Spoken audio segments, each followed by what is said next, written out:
அனைவருக்கும் வணக்கம். இன்றைக்கு தோன்சுவையில் நாங்கள் பலாச்சுல வித துவையல் செய்த போகிறோம்.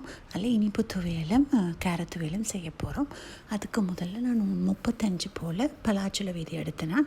அதாவது ஒரு 300 கிராம் வந்தது. அதை நாங்கள் முதல்ல கோதொண்டு முடைக்காமல் அவிய விடணும், அதாவது வேக வைக்கணும். அதுக்கு நான் ப்ரெஷர் குக்கரில் 1 லிட்டர் போல் தண்ணி விட்டு 2 விசில் வர மட்டும் அவிய விட்டேன். நான் இது நீங்கள் நார்மலாக தண்ணி விட்டு ஒரு பானையில் செய்யலாம், பட் அது ரொம்ப நேரம் எடுக்கும். 2 விசில் வந்தோடனே நீங்கள் அந்த விசிலில் இருக்கிற ப்ரெஷர் போக மட்டும் விட்டுட்டு இப்படி குத்தி பார்த்தீங்கன்னா கத்தி உள்ளுக்குள்ளே பலாச்சுல விதைக்குள்ளே போகணும். அதை நான் 2ஆக பிரிச்சிருக்கிறேன். ஒரு 15-16 போல் தனித்தனியாக எடுத்து பிரிச்சிருக்கிறேன். இனிப்புக்கும் கேரத்துக்கும் ஏற்ற மாதிரி முதல்ல நாங்கள் அந்த கோதை உடைக்கணும். அந்த கோதை உடைச்சிட்டு பார்த்திங்கன்னா ஒரு ப்ரௌன் கலரில் ஒரு தோல் இருக்கும். அதை கத்தியால் மெல்ல மெல்லவாக சீவி எடுங்க, ஏனென்றால் இல்லாட்டில் இது கொஞ்சம் கசப்பு தன்மையை கொடுக்கும். முதல்ல இனிப்பு துவையலுக்கு நாங்கள் ஒரு 1/2 கப் போல் ஃப்ரெஷ் தேங்காய் துருவல் எடுத்துருக்கிறேன். அதோட 2 மேசக்கரண்டி போல் சீனி போட்டிருக்கிறேன். இந்த சீனி நீங்கள் உங்களோட விருப்பத்துக்கு ஏற்ற மாதிரி மாற்றிக்கொள்ளலாம்.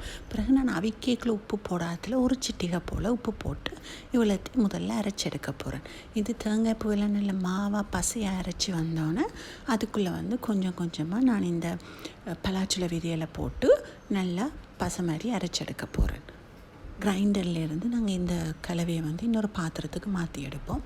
மாற்றி எடுத்துகிட்டு நாங்கள் அதை ஒரு நல்ல ஒருக்கா குழைச்சி விட்டுட்டு எங்களுக்கு விருப்பமான அளவுக்கு சின்ன சின்ன உருண்டையெல்லாம் பிடிச்சி எடுப்போம்.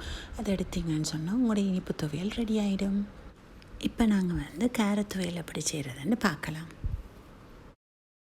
கேரட் துவையலுக்கு நான் 3 பச்சை மிளகாயை 2 சின்ன சின்னதாக வட்டி போட்டிருக்கிறேன்.